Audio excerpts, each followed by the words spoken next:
Hello guys, in this video I'm going to show you how to buy fractional stocks on Revolut.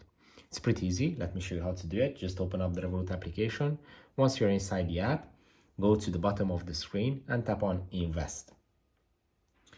This is going to open up the stock trading portfolio, and here you just basically have to tap on Trade to see all the different stock options. Obviously, all the globally traded stocks are available. You can search a specific stock, or you can use filters to search for specific categories.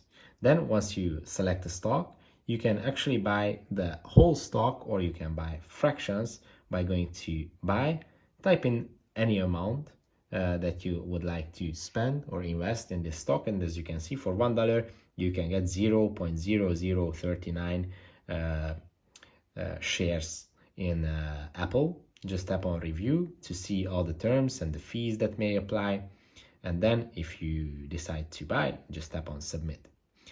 If this video was helpful for you, subscribe.